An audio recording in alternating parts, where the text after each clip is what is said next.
다윗이 가장 나이 많았을 때에, 늙었을 때에 쓴 시입니다. 일생을 살아오면서 내가 살아온 삶의 뒤를 되돌아보니 하나님께서 내 인생의 삶을 어떻게 인도하셨는지, 또 그때마다 하나님은 나와 어떻게 동행하셨는지 그것을 돌아보고 지금 지혜로 통해서 내 신앙의 은혜를 깨닫고 고백하는 시가 오늘 37편의 내용입니다. 이것을 신학적인 용어로서는 예정론이라고 하는데, 예정론은 미리 정해 놓은 것이지만 그것은 어디에서 확인할 수 있느냐 하면은 지금 내가 선 이 자리에서 내가 살아온 지난 날들을 돌아보니 하나님께서 오늘 내가 믿음으로 이 자리에 설 수 있도록 예정해 두셨구나. 그 하나님의 예정되신 그것을 향해서 나는 지금까지 살아왔고, 나의 신앙과 삶을 하나님께서 보시고 얼마나 기뻐하셨느냐, 그것을 돌아보고 깨닫고 고백하는 그 신앙이 예정론에 대한 자신의 성찰입니다. 오늘 다윗은 37편 23절에 보면은 사람의 걸음을 정하셨다. 다윗은 자기의 삶의 여정 속에서 내 삶의 걸음은, 내 인생의 걸음은 하나님께서 정해 주셨구나. 그리고 하나님은 하나님이 정해 주신 길을 걸어갈 때 하나님은 나를 보시고 참 기뻐하셨구나. 반면에 하나님의 정해 주신 길을 가지 않고 잘못된 길을 갔을 때는 하나님이 얼마나 섭섭하고 하나님께서 진노하셨을까. 그 내용은 빠졌지만은 바세바를 지어서 다윗이 죄를 짓고 잘못된 길을 갈 때 그 내용은 여기에서 빠졌습니다. 다윗은 이새의 막내 아들이죠. 그리고 그는 목동으로서 일찍이 자신의 삶의 자리가 있었습니다. 초대왕 사울이 하나님을 버림으로 하여금 하나님도 사울을 버리시고 탄식하시면서 하신 말씀이, 내가 사울을 왕으로 세운 것을 후회한다. 한 사람을 왕국으로 세우면서 첫 번째 왕을 세웠는데 하나님이 후회하신다면 그 뒤에 왕은 하나님의 후회하지 않는 왕이 세워져야 되죠. 하나님은 사울을 보고 후회하셨다면 다윗을 보고는 기뻐하셔야 되는 거죠. 참 잘했다고 하나님이 스스로 만족하셔야 되죠. 그런 다윗이 목동의 자리에 양을 치고 있는 현장에서 어느 날 호출이 내립니다. 아버지 이새가 아들들을 다 불러 모으는데 다윗은 그 양을 치는 자리에 빼놓고 7명만 부르는 거예요. 그래서 사울의 뒤를 이어서 이새의 아들들 중에 왕이 세워져야 되는데 다윗은 너는 왕의 자격이 될 수도 없고 지금은 너무 어리기 때문에 그 선발의 조건에도 들지 못한다고 해서 아예 빼버렸습니다. 그랬는데 아버지가 7명의 아들들 중에 하나가 왕으로 선정될 줄 알았는데 실패를 하죠. 사무엘이 와서는 어느 누구도 선정하지 않습니다. 용모는 준수하고 다 좋아 보이지만 하나님은 아니라는 거예요. 그때 사무엘이 질문을 던집니다. 당신 아들들이 이게 다냐고. 별 수 없이 대답할 수밖에 없고 대수롭게 여깁니다. 있긴 있는데 막내 아들이고 그는 지금 들에서 양을 치고 있다. 그 말을 듣고 사무엘이 즉시 데리고 오라 그럽니다. 다른 7명의 아들들은 데리고 와서 꾸미고 좋은 옷을 입히고 사무엘 선지자 앞에 세우는데 다윗은 들에서 그대로 쫓아왔죠. 보자마자 하나님이 지명해버립니다. 사무엘에게. 지금 오는 자가, 경상말로 자가 바로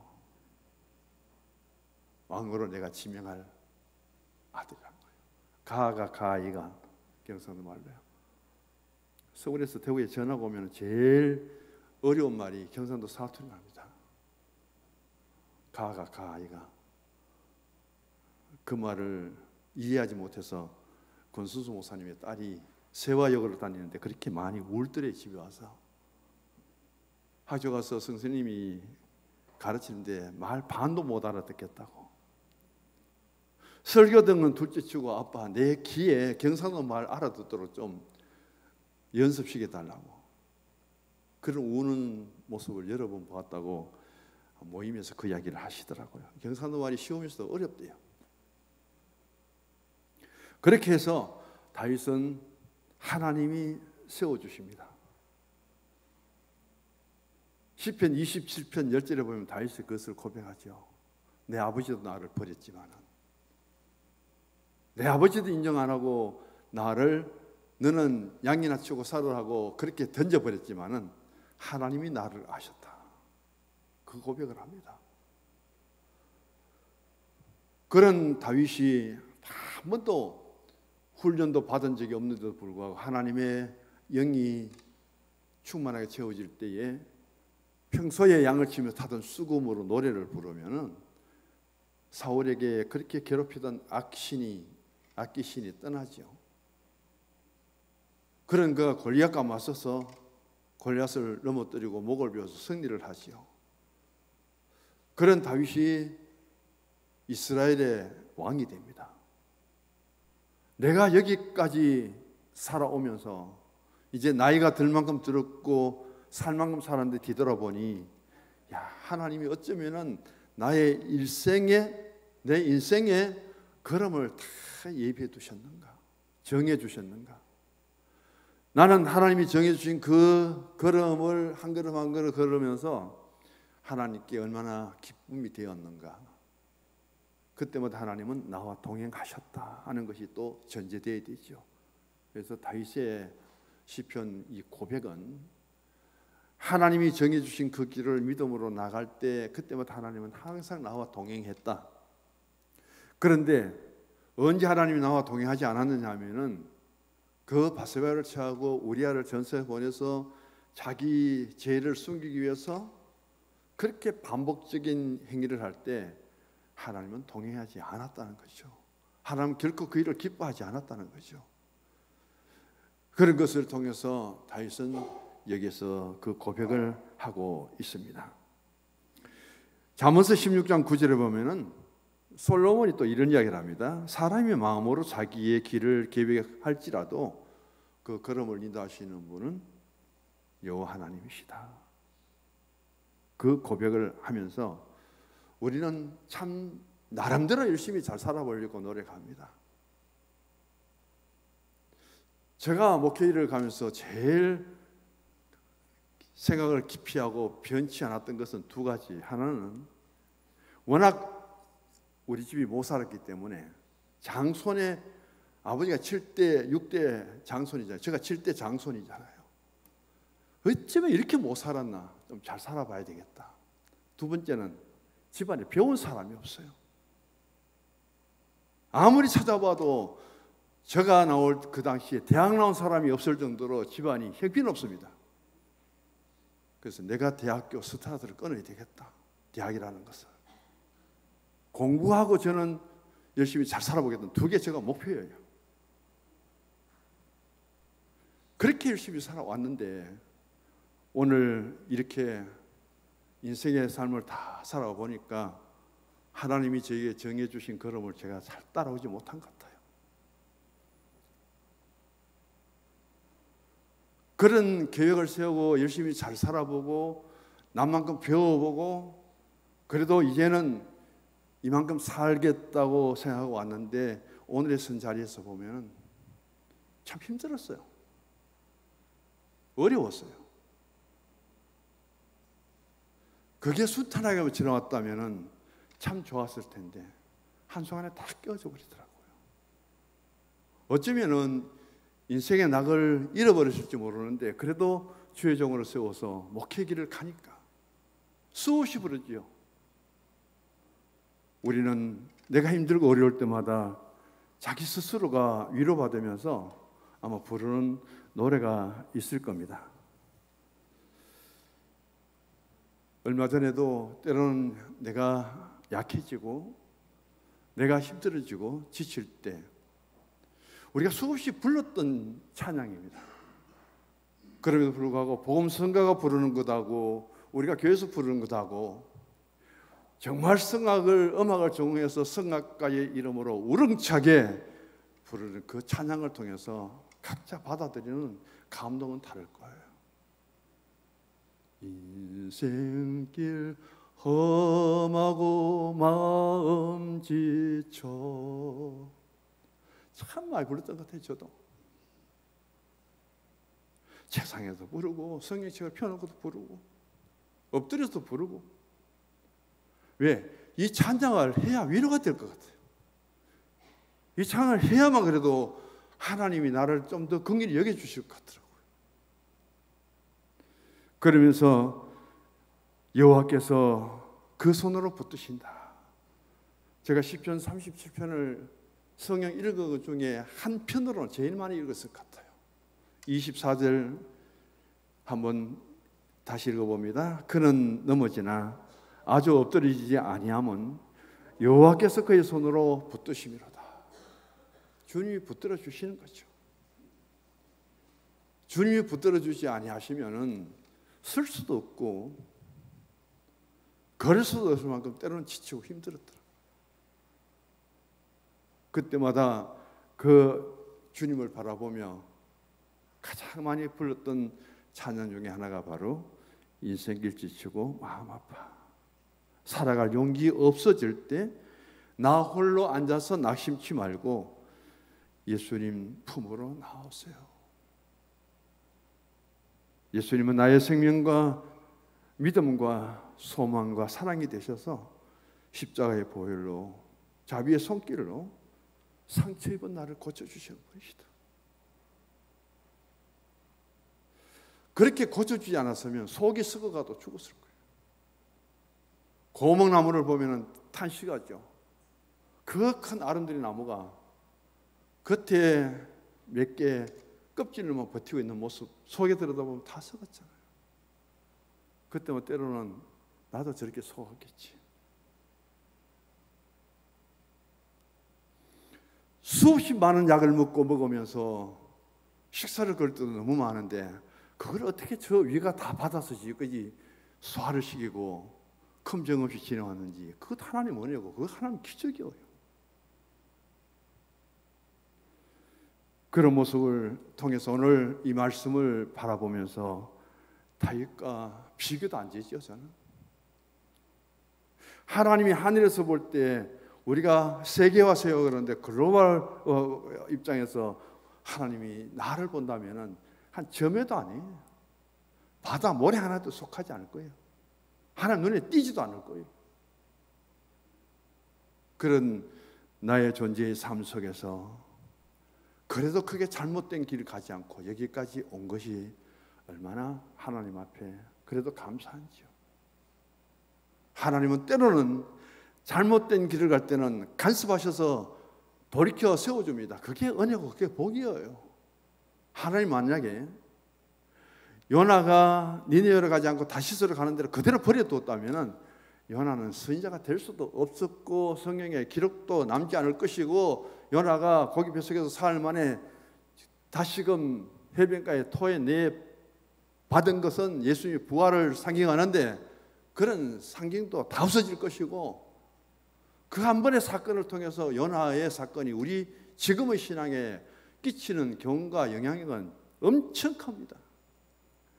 그래서 요나가 잘못된 길을 갈 때 그때부터 하나님이 간섭하셔서 바다에 풍랑이 일어나고 제비뽑아 걸리고 바다에 던짐을 받고 하나님이 그때마다 손을 써주시면 빨리 돌아옵니다. 그래서 결국은 니느웨로 토해가지고는 가서 하나님의 사명을 감당하자. 근데 하나님이 버려두시면은 갈 대로 가봐라고 버려둡니다. 어디까지요? 완전히 구렁텅이 넘어질 때까지, 빠질 때까지. 엄청난 상처와 아픔을 겪고 그때서야 돌아서면 너무 늦잖아요. 저는 요나서를 통해서 하나님이 얼마나 요나를 사랑했을까? 하나님이 얼마나 요나를 사랑해서 그렇게 요나가 빨리 돌이킬 수 있었을까? 내 가는 길을 아시는 하나님, 내 가는 길을 기뻐하시는 하나님, 내 걸음을 정해두신 하나님이 잘못될 때는 빨리 돌아오도록 하나님 좀 간섭해 주시고 채찍질해 주시고, 그래서 택한 백성과 가정이 넘어지지 않도록 붙들어 주시고, 그게 제 기도 제목이었어요.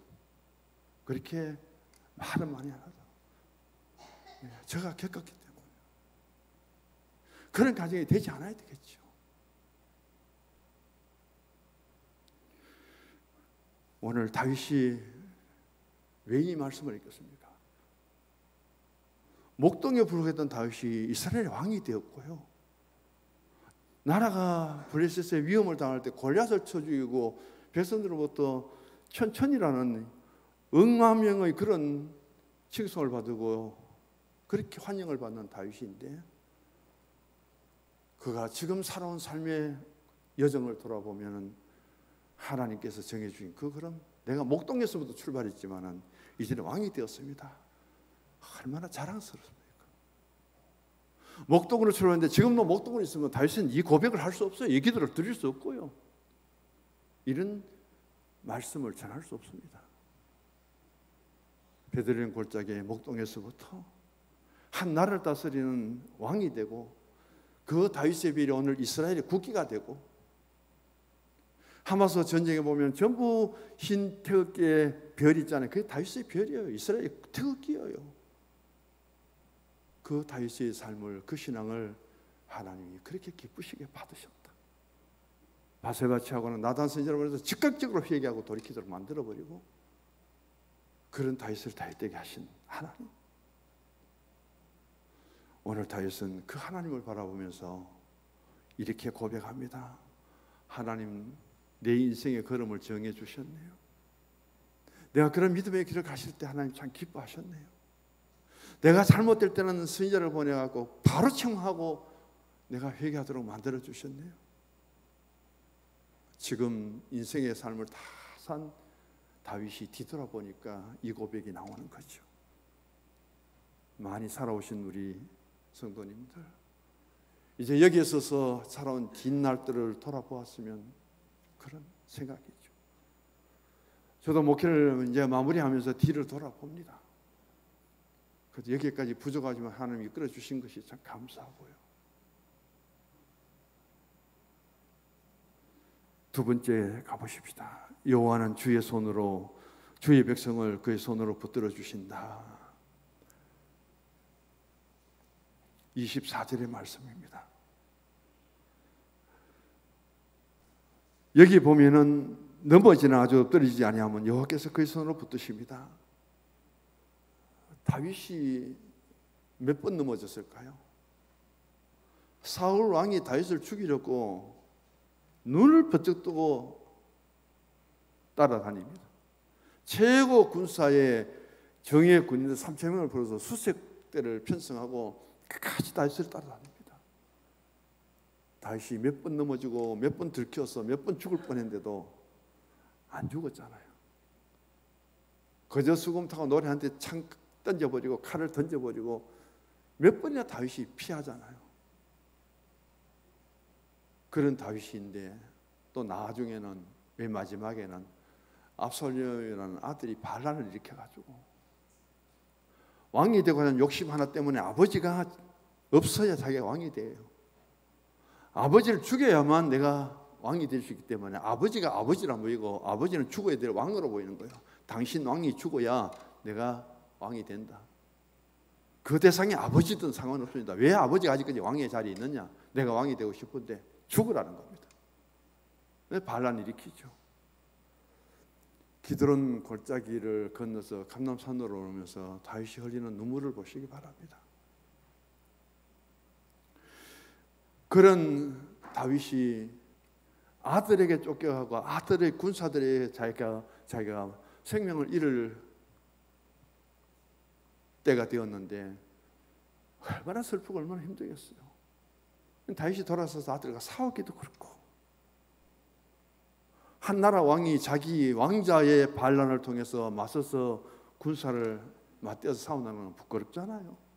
다윗에게 가장 절친한 친구가 아히도벨인데, 이 아히도벨이 다윗과 절친의 친구, 요나단 다음은 친한 사람이 아히도벨인데, 이 아히도벨이 다윗을 딱 버리고는 압살롬을 부추겨서 반란을 일으킨데 가담해 갖고 책사가 되고 있습니다. 얼마나 화가 났을까요? 그런데 하나님 보십시오. 그 다윗이 사울에게서부터 넘어지지만은 죽지 않도록 보여주셨고요. 아히멜렉과 압살롬이 결탁을 해서 군사들을 끌고 예루살렘에서 다윗성을 점령하고 추격하고, 그런데도 하나님은 다윗을 완전히 엎드리지 않고 그 대신 누구예요? 압살롬이 엎드려 죽도록 만들고 아히도벨이 엎드려 죽도록 만들고 다윗을 하나님 지켜주셨잖아요. 하나님 무슨 손으로요? 하나님의 능력의 손으로, 하나님의 사랑의 손으로. 그것을 지금 다윗이 돌아보면서 내가 그때 하나님이 나를 손으로 붙들지 않았다면 나는 인생이 끝났다. 사울 왕 때문에 나는 일찍이 죽었을 것이다. 하나님이 나를 도와주지 않았다면 압살롬 아들에게 비참하게 내가 죽는 예비가 되었을 것이다. 여기에서 내가 넘어져야 되고 내가 엎드러져야 되고 내가 실패해야 되는데 하나님은 오히려 나를 세워주시고 내 대신 압살롬이 넘어지고 내 대신 아히도벨이 넘어지게 해서 하나님이 그 손으로 나를 붙들으셔서 여기까지 이르게 해주셨다. 최고의 신앙의 고백이죠. 그게 오늘 24절의 말씀입니다. 마지막입니다. 여호와는 의인들에게 복을 주신다. 오늘 성경 말씀 다 읽지를 못했습니다. 시편 37편 25절 읽어봅니다. 성경 줄 읽겠습니다. 내가 어려서부터 늙기까지 의인이 버림을 당하거나 그의 자손이 걸시감을 보지 못하였도다. 무슨 말씀이에요? 의인의 자손들은 잘 된다는 거예요. 그 다음 26절 읽어봅니다. 그는 종일토록 은혜를 베풀고 꾸어주니 그의 자손이 복을 받는도다. 다윗의 자손. 29절 읽어볼까요? 의인이 땅을 차지하며 거기서 영원히 살리로다. 25절 앞에 25장 여기까지 찾기는 그렇습니다. 25장에도 그렇고 28장 그 다음 37장 38장 39장 다윗은 이런 말씀을 계속 우리에게 이어주고 있습니다. 그래서 하나님은 다윗을 어떻게 했다고요? 다윗도 죄를 지었어요. 그러나 하나님은 다윗을 의로 여기셨습니다. 의인의 가정이 되게 해주셨습니다. 의인의 가족이 되게 해주셨고 의인의 족보로 세워주셨습니다. 다윗이 어디까지 복을 받았느냐? 다윗의 혈통에서 예수님이 태어나잖아요. 유다지파 다윗의 혈통에서 메시아가 태어나잖아요. 오늘 다윗은 자신이 여기에 서서 지나온 날들을 돌아보고 신학적으로는 예정론인데 다윗의 걸음을 정하신 하나님이 다윗이 오늘까지 살아오는 그리고 신앙 속에서 그가 남긴 시와 찬송과 고백과 기도와 이 시편 150편 중에 다윗의 시가 대부분인데 하나님이 한 사람 다윗 너를 내가 걸음을 정하고 믿음으로 살아오게 했는데 이런 시를 많이 남기고 이렇게 찬송을 많이 남겼느냐? 참 대단하다. 하나님이 아마 다윗에게 그렇게 축복하도 남았을 거예요. 그런 다윗을 생각하면서 오늘 살아가는 저도 그렇고 성도님들도 그렇습니다. 참 인생길 많이 살아왔죠. 제가 며칠 전에 캄보디아, 베트남에서 선교사가 왔고 그리고 만나서 식사를 하면서 나누었습니다. 그 캄보디아나 거기 있는 사람들은 50세가 되면은 완전 노인이 되어버린대요. 또 사실 그렇고요. 제가 베트남 가서 이야기하잖아요. 머리 물들이고 하니까 학생들이 37까지 보더라니까요. 50살 보는 학생 하나도 없어요. 자기 아버지 보고 나 저를 보니까. 이빨 다 빠지고 뭐 농사 지은 사람은 형편없잖아요. 그러니까 그 사람들이 하는 이야기가 신앙도 선교사도 마찬가지예요. 50밖에 못 사는 인생, 20살만 넘으면 벌써 노인이고 장년이에요. 그들이 어떤 신앙의 소망이 없으면은 30살 넘어가면 벌써 뭐 더운 데 있으니까 전부 주름살 생기고 병원이 안 좋으니까 이빨 다 빠지고, 그래서 세상 즐기면서 좀 재미있게 사는 것이 그들의 낙이래요. 문화도 그렇게 되어버렸고, 그런 세상에 뛰어가고 우리나라나 일본이나 중국이나 저런 사람들 가서 얼마나 그들을 통해서 인간의 삶을 즐기면서 누리려고 하고 있습니까? 그들에게는 큰 낙이 없대요. 50살 된 사람 전도하면 전도도 잘 안 된대요. 근데 다 살았는데 뭐. 그러니까 가보면 거의가 학생들이 젊은 아이들이죠. 한 해가 저물어가는데 여기서 써봅니다. 참 한 해도 힘들었고 교회도 힘들었고 또 원래는 어느 때보다도 재정부를 맡은 분들이 너무 힘들었습니다. 재정적으로 어려웠고, 그래도 하나님께서 여기까지 인도하셔서 우리 다 이만큼은 고백을 못할지라도 이런 신앙 안에서 우리의 신앙 주님 앞에서 나는 어떤 고백을 하고 주님이 어떻게 인도해 주셨고 지금도 나의 신앙과 한 해를 마무리하면 내내 내 삶이 신앙이 이어진다면 하나님이 나를 통해서 어떻게 기쁨을 얻으실까? 나는 기쁨의 대상이 될까? 내가 원하는 한 가지, 주님 기쁨 되기를 원하네. 오늘 다윗의 모습을 보면서 우리 자신들을 한 번 더 돌아볼 수 있는 신앙의 복을 받기를 주의 이름으로 축복합니다. 하나님